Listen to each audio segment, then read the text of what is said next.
Hello दोस्तों, मैं खुशबू आप सबका स्वागत करती हूँ एक क्लासेस में। तो आप सब अच्छे होंगे, स्वस्थ होंगे। तो आज मैं आप लोगों को एक नए टॉपिक की ओर चलते हैं। क्षेत्र मिति यानी मेंसुरेशन मैं आप लोगों को आज से स्टार्ट करूँ, ठीक है। तो आखिर मेंसुरेशन, तो अगर आप लोग को अच्छा लगे तो आप लोग लाइक और शेयर करते रहिएगा ताकि ज़्यादा से ज़्यादा लोग जुड़े और हमें अच्छे करने की और प्रेरणा मिले, ठीक है। तो चलते हैं मेंसुरेशन। आखिर क्षेत्र मिति होती क्या है? क्षेत्र का मतलब होता है जगह। जितना दूर, जैसे ये जगह है क्षेत्र, ये जो है से एक एरिया है, यहाँ से यहाँ तक मान लीजिए कि एक क्षेत्र है, ये क्षेत्र हो गया, ये हो गया। और इसी को मापने के लिए जिसका प्रयोग किया जाता उसी को कहा जाता है क्षेत्र मिति। यानी क्षेत्र को मापना ही क्षेत्र मिति कहलाती है, ठीक है। तो इसके अनुसार से हम पहले सभी चीज़ को टॉपिक मैं लिखवा देती हूँ और आपको समझाते चलती हूँ ताकि सब कुछ समझ में आ जाए, ठीक है। जैसे इस क्षेत्र मिति हो गया तो कभी इसका परिमाप पूछ देगा, कभी क्षेत्रफल पूछ देगा, कभी कुछ पूछ देगा कि इसका लंबाई दिया हो, इसका चौड़ाई क्या होगा, इस तरह से पूछ सकती है, ठीक है। तो सबसे पहले अगर मान लीजिए कि कभी भी एक खेत रहता है तो उससे पूछा जाता है कि इसका क्षेत्रफल कितना होगा। तो आखिर क्षेत्रफल क्या होता है? क्षेत्रफल, एरिया जिसको कहते हैं एरिया, ठीक है। तो क्षेत्रफल क्या है, ठीक है, मैं बताती हूँ। क्षेत्रफल जो है किसी आकृति के भुजा या बीमा द्वारा, जैसे मान लीजिए कि आकृति हो गया, इसका भुजा ए हो गया, ए से घिरा हुआ है। जब कोई भुजा या कुछ से घिरा हुआ जब रहे, या कोई तार से, मान लीजिए कि इसको तार से इतना दूर के घेर दिए, या भुजा या तार से अगर कुछ चीज़ से घिरा हुआ हो तो उस क्षेत्र को, जितना ये क्षेत्र हो गया, ये सब क्षेत्र उसका हो गया, ये सब क्षेत्र हो गया, इस क्षेत्र को उस आकृति का, मतलब कि इस आकृति का गोल भी हो सकता है, ऐसे ऐसे ऐसे ऐसे इसका भी हो सकता है, मतलब क्षेत्र इस आकृति का क्या कहलाता है? क्षेत्रफल कहलाता है, ठीक है। तो इसको हम अपने ढंग से परिभाषित कर सकते हैं। तो यहाँ हम इस तरह से इसकी परिभाषा को लिख सकते हैं कि किसी आकृति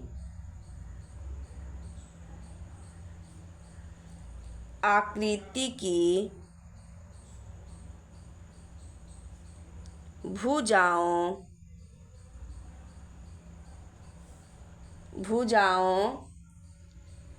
या सीमा द्वारा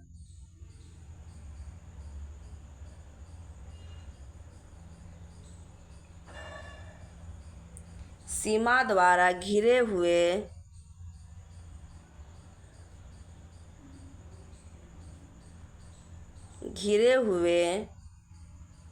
क्षेत्र को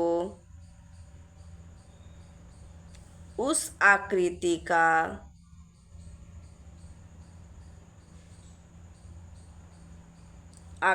का क्षेत्रफल कहा जाता है।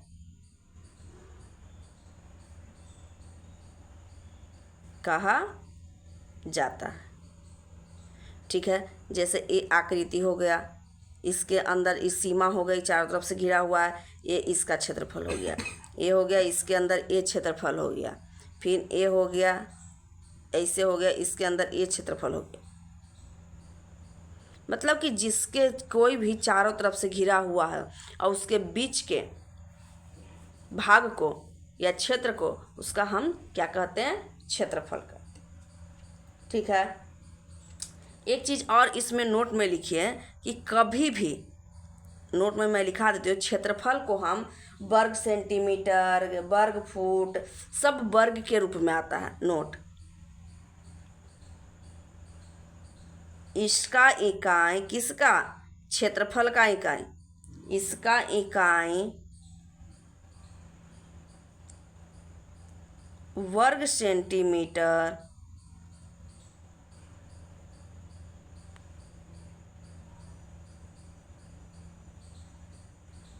वर्ग फुट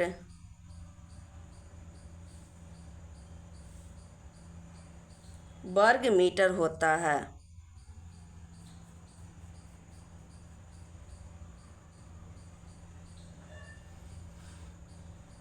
ठीक है, कोई भी चीज़ इसका वर्ग में होता है। अब देखिए तो ये तो क्षेत्रफल हो गया। अब कहेगा परिमाप, कि इसका परिमाप क्या होता है, परिमिति जिसको कहते हैं। तो परिमिति के मतलब हो गया इसके चारों तरफ का, उसका भी परिमिति का ही होगा, लेकिन इस क्षेत्रफल अंदर के भाग का हो गया। अब परिमिति के मतलब चारों तरफ के भाग का बात कहेगा।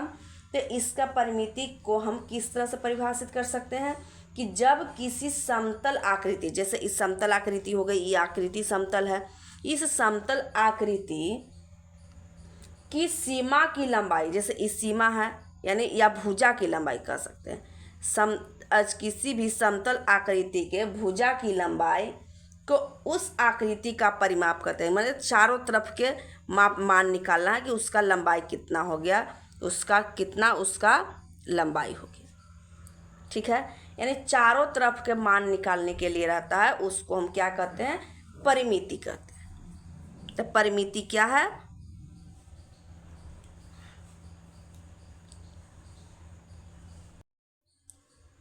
ठीक है, तो यहाँ लिखते हैं परिमाप,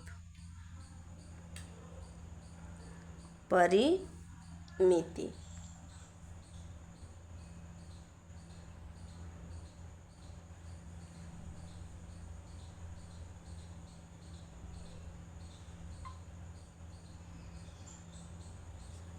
तो इसको हम लिखते हैं परिभाषा के रूप में, कि किस तरह से इसे हम परिभाषा के रूप में इसको लिख सकते हैं। ठीक है, तो देखिए क्या है, इसे लिखते हैं कि किसी समतल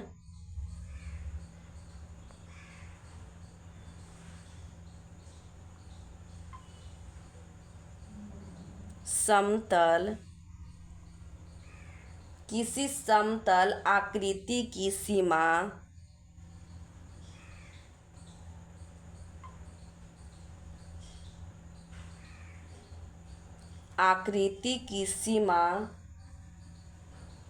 की लंबाई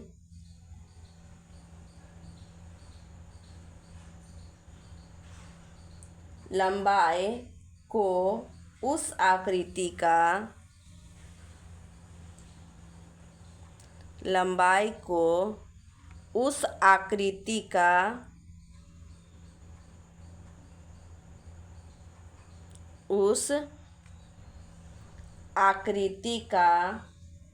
परिमाप कहलाता है या परिमिति कहलाता है।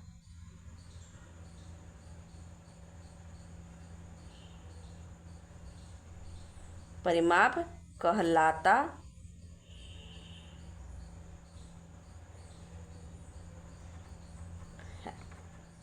ठीक है, इसको नोट में लिखते हैं।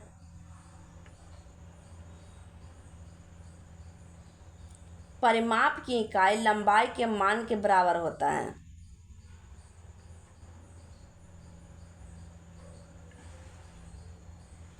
परिमाप की इकाई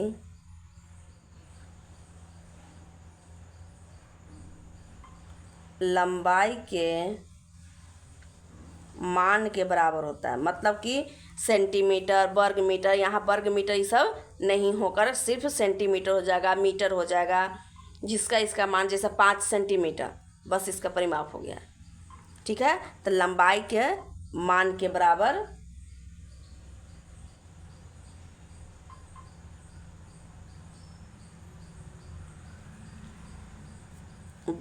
होता है। यहाँ देखिए, यहाँ 1 हेक्टेयर बराबर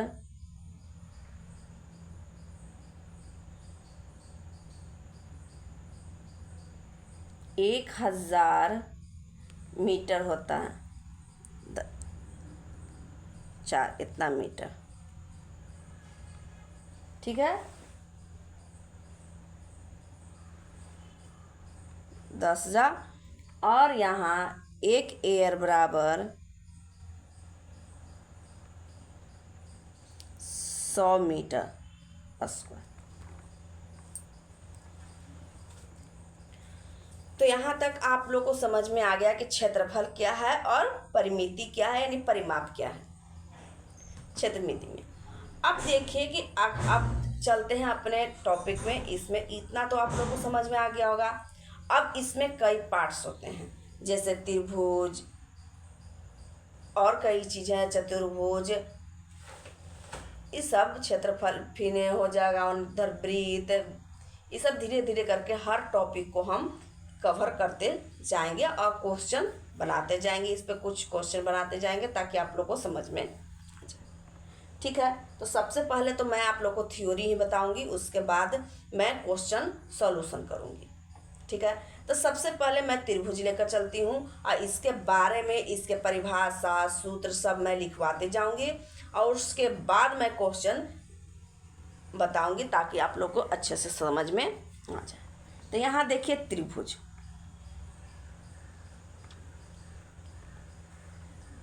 त्रिभुज यानी ट्रायंगल।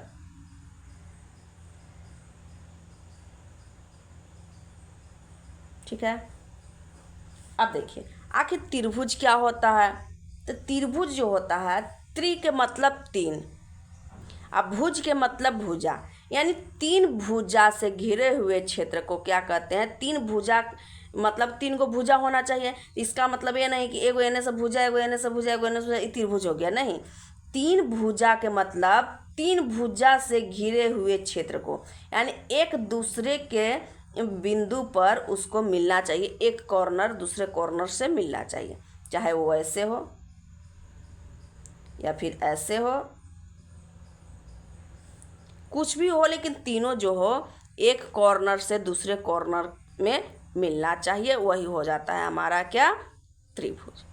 ठीक है, तो यथार्थ हम यहाँ लिख सकते हैं कि त्रिभुज बराबर, त्रिभुज का अगर कोई पूछे कि सूत्र बताओ या त्रिभुज क्या है, तो हम कैसे इसको लिख सकते हैं कि तीन भुजाओं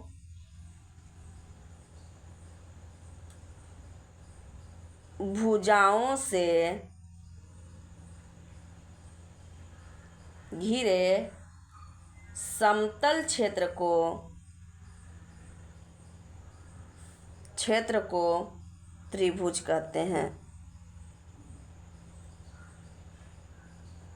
त्रिभुज कहते हैं। ठीक है,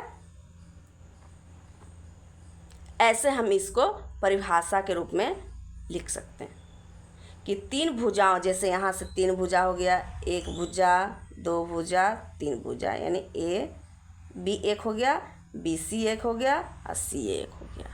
फिर यहाँ से ऐसे भी लिख सकते थे, ये भी हो गया, ओके ना। फिर यहाँ से ऐसे लिख सकते थे, जैसे यहाँ लिख लिए, यहाँ लिख लिए, यहाँ से ऐसे लिख दिए, ये भी एक त्रिभुज हो गया।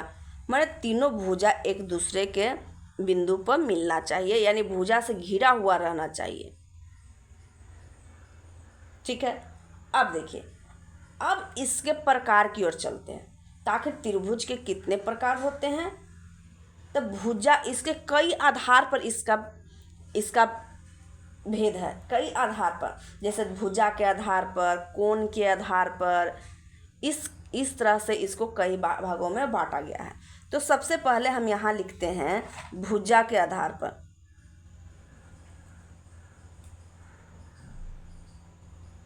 भुजा के आधार पर त्रिभुज कितने प्रकार के हैं। भुजा के आधार पर त्रिभुज जो है तीन प्रकार। पहला समबाहु त्रिभुज,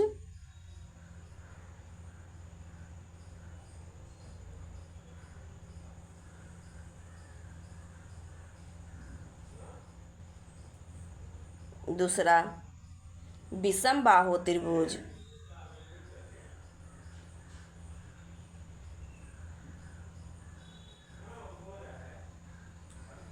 तीसरा समद्विबाहु त्रिभुज।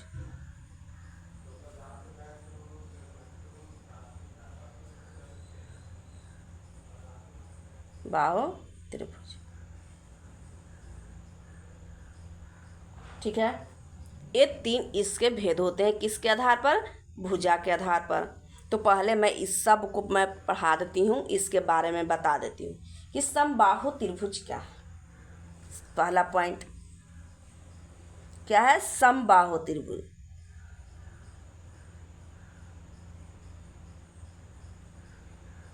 समबाहु त्रिभुज ये क्या है? सम माने क्या होता है? बराबर। अब बाहु मतलब भुजा, और त्रिभुज का मतलब त्रिभुज हो गया, यानी सम मतलब हो गया बराबर, यानी सभी भुजा, जितना भुजा, तीनों भुजा, त्रिभ मतलब 3 हो गया, बाहु मतलब भुजा, यानी जिसके तीनों भुजा आपस में बराबर हों, वही हमारा क्या कहलाता है?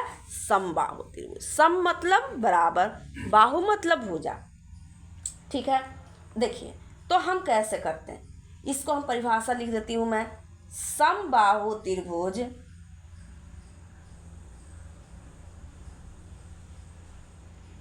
समबाहु त्रिभुज वैसा त्रिभुज है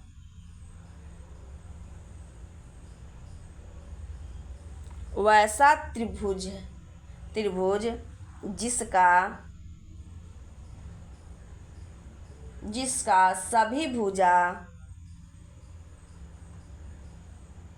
सभी भुजाएं आपस में बराबर होते हैं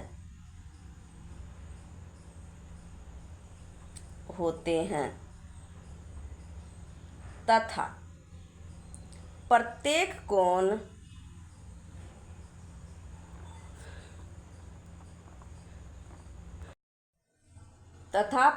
कोण 60 डिग्री का होता है।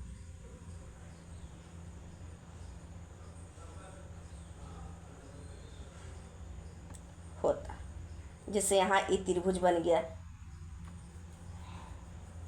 ए बी और सी। अगर ए, तो यहाँ बताइए जब भुजा आपस में इसके बराबर ई है, इसके बराबर ई है, तो इसके बराबर ई ऑटोमेटिक हो गया अपने आप, यानी तीनों भुजा आपस में बराबर है। जब भुजा बराबर है तो उसके सामने का कोण भी तो बराबर होगा। अगर इसके सामने का कोण अगर 60 डिग्री है तो इसके बराबर ई भुजा है तो इसके सामने का कोण भी 60 डिग्री हो जाएगा, और जब इसके बराबर ए भुजा है तो इसके सामने का भी कोण 60 डिग्री हो जाएगा, कोण भी बराबर हो जाएगी। तो इसीलिए यहाँ हम लिख दिए कि प्रत्येक कोण कितना डिग्री का होगा? 60 डिग्री का होगा। ठीक है। तो यहाँ पे 60 डिग्री का हो गया। यही हमारा समबाहु त्रिभुज है, यानी तीनों भुजा आपस में बराबर होना चाहिए। अगर तीनों भुजा आपस में बराबर है तो तीनों कोण आपस में बराबर हो जाएगी। अब चलते हैं नेक्स्ट विषमबाहु त्रिभुज की ओर। ठीक है। अब आए कहाँ? विषमबाहु त्रिभुज।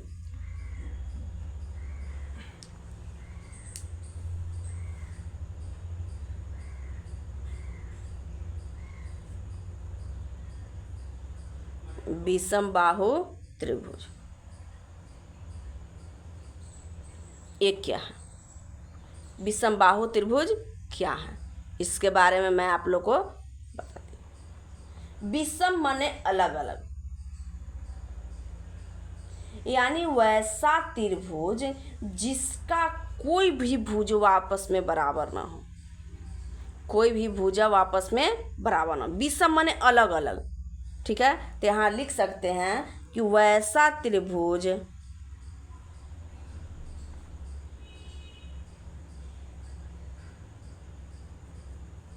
जिसका कोई भी भुजा या कोई भी भुजाएं आपस में बराबर ना हो।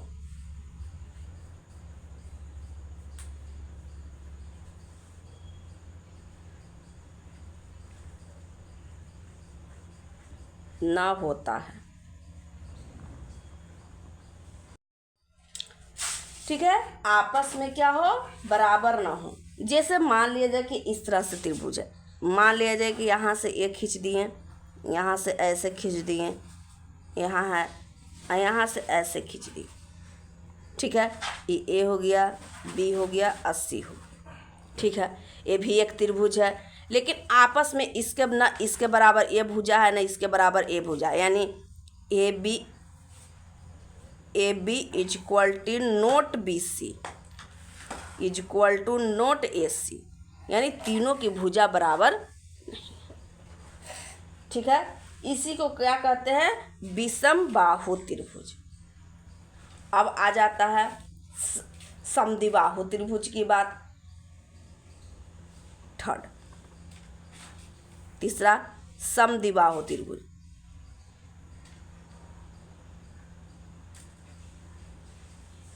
समद्विबाहु त्रिभुज,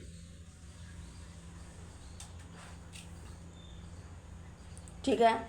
सम मतलब बराबर, द्वि मतलब दो, द्वि मतलब दो, आप पढ़े होंगे, दो, त्रि मतलब तृतीय मतलब तीन, चतुर्थी मतलब चार, इसी तरह द्वि मतलब दो, बाहु मतलब भुजा, यानी जिसकी दो भुजा आपस में बराबर हो उसको हम क्या कहते हैं, समद्विबाहु त्रिभुज। तो यहाँ हम लिख सकते हैं कि वैसा त्रिभुज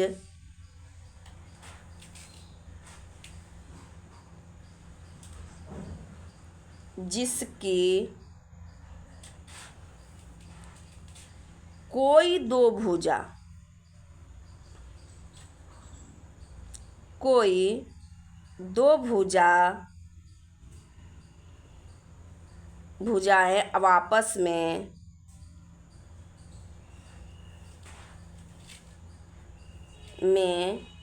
बराबर हों।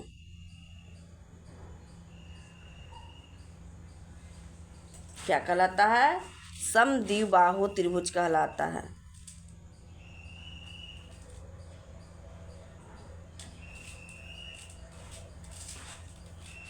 त्रिभुज कहलाता है।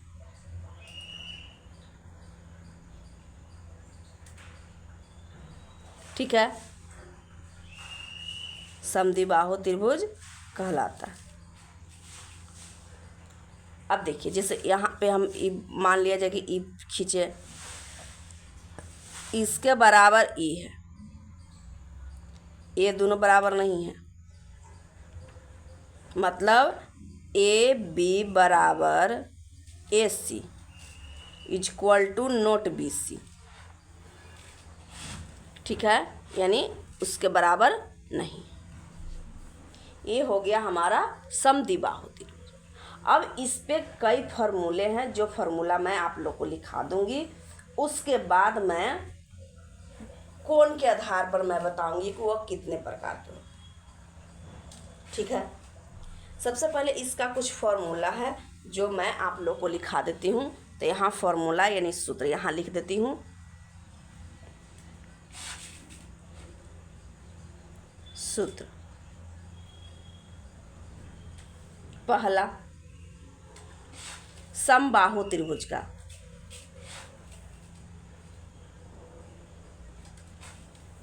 ऐसे इंडिकेट अगर लिखूंगी तो समझ जाइएगा कि त्रिभुज लिखा हुआ है। त्रिभुज का क्षेत्रफल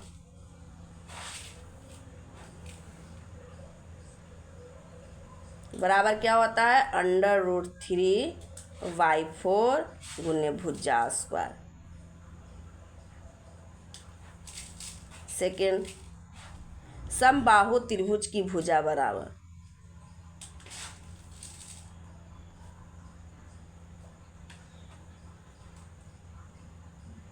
की भुजा बराबर क्या हो जाएगा, √4 गुने समबाहु त्रिभुज का क्षेत्रफल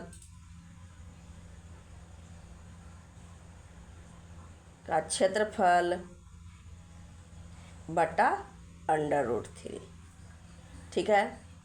थर्ड, समबाहु त्रिभुज का परिमाप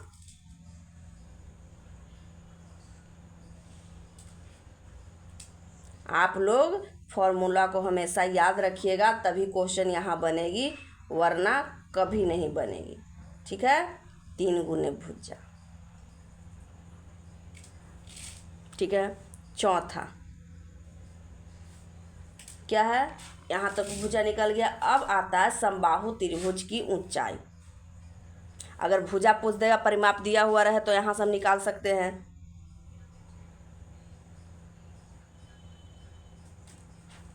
समबाहु त्रिभुज की ऊंचाई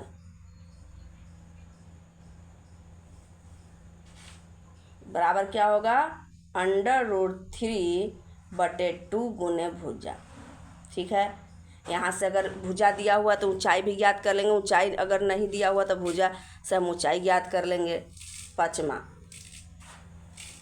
समबाहु त्रिभुज के अंदर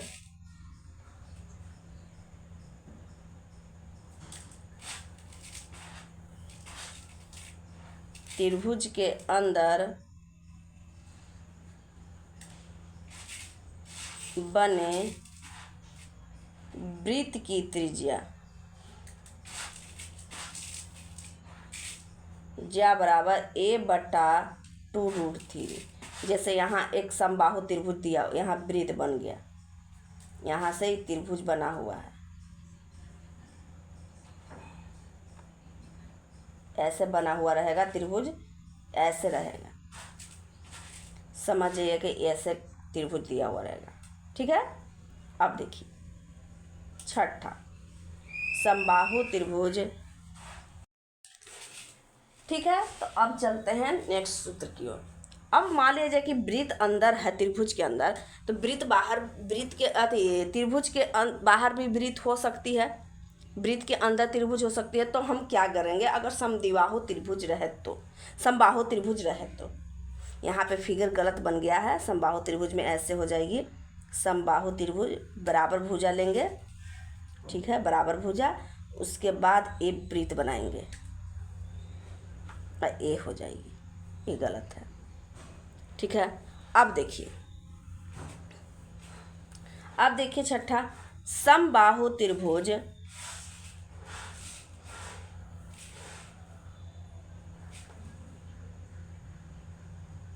त्रिभुज के बाहर बने वृत्त की त्रिज्या, जिसको हम परिवृत्त भी कहते हैं, बराबर क्या हो जाएगा, तो यहाँ हो जाएगा a/√3। यहाँ ऐसे दिया हुआ रहेगा, त्रिभुज है, यहाँ है असमबाहु त्रिभुज रहेगी। ठीक है। यहाँ केंद्र हो जाएगा, यहाँ से यहाँ इसकी त्रिज्या हो जाएगी।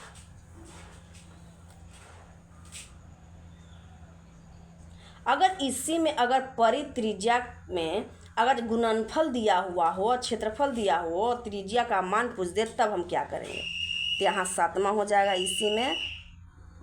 ठीक है। तो इसकी परित्रिज्या बराबर एक सूत्र और होती है, परित्रिज्या बराबर भुजाओं का योग गुणनफल। किसकी भुजा, त्रिभुज की भुजा, भुजाओं का गुणनफल बटा 4 गुना क्षेत्रफल। ठीक है। इतना इसकी सूत्र होती है। एक चीज़ और है, जब यहाँ पे परित्रिज्या अगर पूछ दिया जाए, तो इसी में अगर पूछ दिया कि अंतः त्रिज्या बराबर क्या हो जाएगी, तब इसका सूत्र होता है अंतः त्रिज्या बराबर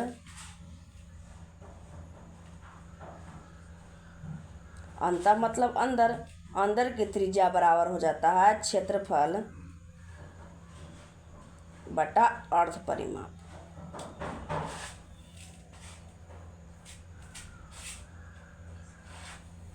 ये हमारा समबाहु त्रिभुज का, अभी विषमबाहु का बाकी है, समद्विबाहु का बाकी है, इसका फॉर्मूला लिखने के लिए।